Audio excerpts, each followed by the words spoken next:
आपसे भी यही सवाल है। सबसे बड़ा सवाल इस वक्त जो जुड़ के आ रहा है, सामने निकल कर आ रहा है, वो यही है कि क्या हरियाणा में फिर से 10 का दम बीजेपी दिखा पाएगी? क्योंकि कहीं ना कहीं पिछली बार जो 2019 वाली बात थी, क्या वो 2024 में नजर आ रही है?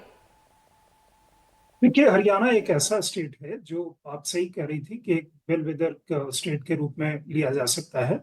बिकॉज हरियाणा में अगर आप देखेंगे तो 2014 के पहले बीजेपी का presence in terms of number इतना सिग्निफिकेंट नहीं था, पार्लियामेंट्री हो या असेंबली हो।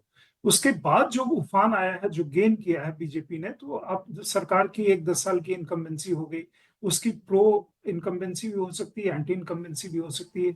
इंटरेस्टिंग पार्ट ये है कि इस बीच में बहुत सारी ऐसी घटनाएं हुई हैं, पर्टिकुलरली जैसे किसान आंदोलन, उसका एक स्वरूप दिया गया था कि हरियाणा, पंजाब और वेस्टर्न यूपी के बहुतायत, अगर सीधे रूप में कहें तो वो ज्यादातर करके जाटों का एक इशू, जाट किसानों का एक इशू बनाया गया था। इस बार हरियाणा उससे अलग रहा है। वो एक एक फैक्टर मैं इस तरह से लेता हूं, जो चुनाव के किस तरह की वोटिंग पैटर्न हरियाणा में हो सकती है।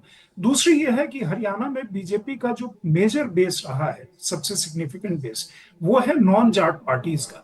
अब बीजेपी ने एक एक्सपेरिमेंट यहाँ पे वो किया है जो उन्होंने उत्तराखंड में पहले किया था, चुनाव के पहले चीफ मिनिस्टर को बदल देने का, और वहां काफी अच्छे नतीजे उसके मिले।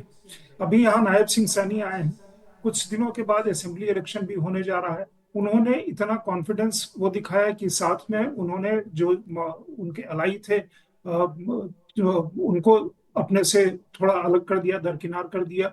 तो ये जो एक सिग्निफिकेंट चीज है, अगर 10 पे बीजेपी का फोकस है। अगर आप पिछला भी चुनाव देखेंगे तो मतलब बीजेपी 7 पे थी। अगर बीजेपी का ख्याल ये होगा कि हम 10 के 10 पे स्ट्राइक करें, कुछ जगहों पे चुनाव जरूर क्लोज है, तो उस पे अभी से अमिताभ जी के प्रेडिक्ट पास करना मैं थोड़ा आऊंगी मुश्किल संजय होगा। जी, इसी बात पर जो आप कह रहे हैं। अमिताभ जी, संजय जी कह रहे हैं यहाँ पर कि कुछ जगहों पर चुनाव क्लोज है। आपको भी यही लग रहा है यहाँ पर कि वो वाली स्थिति नहीं है कि आप क्लीन स्वीप कर पाएंगे?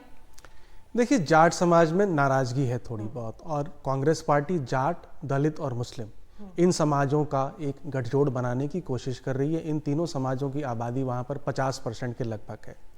बीजेपी ने यहाँ पर एक एंटी डोमिनेंट कास्ट पॉलिटिक्स करी है, यानी जाट समाज को के प्रतिनिधित्व को उन्होंने सीएम नहीं बनाया है, जिसकी वजह से भी जाट समाज में नाराजगी है। जेजेपी भी अलायंस से बाहर हो चुकी है। लेकिन जो और जातियां हैं, जो गैर जाट समाज जातियां हैं, उसका कंसोलिडेशन बीजेपी यहां पर करने में कामयाब रही है। ओबीसी समाज के सैनी जी को चीफ मिनिस्टर बनाया है।